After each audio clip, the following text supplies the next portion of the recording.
তো আজকে আমি তোমাদের সাথে শেয়ার করব আমার ব্যাগ কালেকশন। সবার বাড়িতেই থাকে ব্যাগ, তো কত রকমের ভ্যারাইটি ব্যাগ দেওয়া যায় আর কোনগুলো কমফোর্টেবল সেটাই আজকে আমি তোমাদের সাথে শেয়ার করবো। Hey guys, good evening, welcome to my channel. কেমন আছো তোমরা সবাই? আশা করছি সবাই ভালো আছো আর তোমাদের ভালোবাসে আমি তো সবসময় ভালো থাকি। তো চলো আজকে আমি শেয়ার করি কী কী ধরনের ব্যাগ আমি ইউজ করি এবং তোমরাও ইচ্ছে করলে এগুলো গিফট করতেই পারো সবাইকে। তো চলো লেটস স্টার্ট। প্রথম যে ব্যাগটা দেখাচ্ছি সেটা হচ্ছে এরকম একটা স্লিং ব্যাগ। এই স্লিং ব্যাগটা খুবই কমফোর্টেবল, যদিও ছোট বাট এটা কিন্তু খুব কমফোর্টেবল। এটা কিন্তু এরকমভাবে নিয়ে ইউজ করা যেতেই পারে। তো এই স্লিং ব্যাগটা যারা ভাবছো যে ইউজ করবে বা এরকম কোনো একটা ব্যাগ কাউকে গিফট করবে, এটা কিন্তু দিতেই পারো।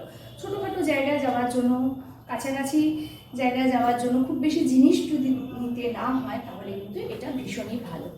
এরপর যেটা বলি, আমি অ্যাকচুয়ালি স্লিং ব্যাগ বেশি ইউজ করি। এরকম আছে আরেকটা ব্যাগ যেটাকে আমি স্লিং হিসাবে কম, তো এরকমভাবে বেশি ইউজ করি, কিন্তু এই ব্যাগটা আমি শাড়ির সাথে কখনোই পরি না।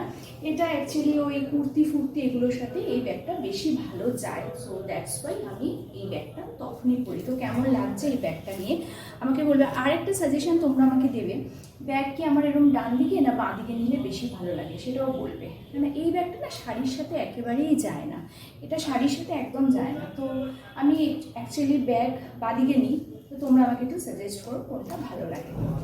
তারপর যেটা বলছি যে ব্যাগটা ভীষণ স্টাইলিশ, সেটা হচ্ছে এইটা।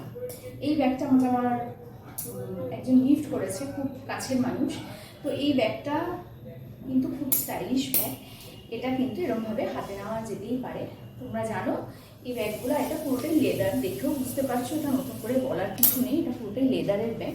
তো এরকম কিন্তু একটা ব্যাগ নেওয়া যেতেই পারে। এটা হচ্ছে শৌখিনভাবে কোনো রেস্টুরেন্টে যাচ্ছ বা খুব কাছাকাছি কোনো পার্টিতে যাচ্ছ, মানে খুব বেশি জিনিস ক্যারি করা যাবে না এই ব্যাগটাতে। এর ভিতরে একটাই চেন আছে, এরকম একটাই চেন আছে। হ্যাঁ, এখন তোমাদের প্রশ্ন উঠতে পারে এর ভেতরে টাকা না থেকে কাগজ কেন? আসলে কাগজ ঢুকিয়ে রাখলে ব্যাগের জিনিসটা ভালো থাকে, মানে তখন বসে যায় না ব্যাগটা। সো এইটা হচ্ছে আরেকটা ব্যাগ। আর নর্মাল কিছু ব্যাগ আমি ইউজ করি, যেরকম আছে এরকম একটা ব্যাগ, যেটা হচ্ছে অনেক বেশি কিছু নেওয়ার জন্য ইউজ করি। এটা দেখো ভেতরে যেহেতু পেপার ঢোকানো নেই, ব্যাগটা কেউ বসে গেছে। তো এরকমও একটা ব্যাগ আছে, এটাও কিন্তু লেদারের। তো আর একটা আছে ব্যাগ, একটু ফ্রেমের বাইরে চলে গেছিলাম। এরকম একটা ব্যাগ আছে যেটা আমি সবসময় ইউজ করি, একদম নতুন, এখনও ইউজ করা শুরু করিনি, তবে অবশ্যই করব। আর আছে এরকম একটা ব্যাগ, স্লিং ব্যাগ, তবে এটা এরকম সাইডেও নেওয়া যায়। স্লিং ব্যাগ এটা খুব কম ইউজ করি আমি, কারণ এটাতে বেশি মানে একটা পার্স ঢোকালে ছোটো আর কিছু ঢোকানো যায় না। কিন্তু আমি এই ব্যাগটা খুব ইউজ করি, এটার মধ্যে অনেক জিনিসপত্র নেওয়া যায় আর দেখতেও কিন্তু ভালো। তো তোমরা কিন্তু আমাকে জানিও কোন ব্যাগটা সব থেকে সুন্দর, আর ব্যাগ আমাকে কোন দিকে নিলে ভালো লাগে, বাঁ দিকে না ডান দিকে, আমি তাহলে সেভাবেই নিব। তো কালকে আসবো একটা নতুন ভিডিও নিয়ে, ততক্ষণের জন্য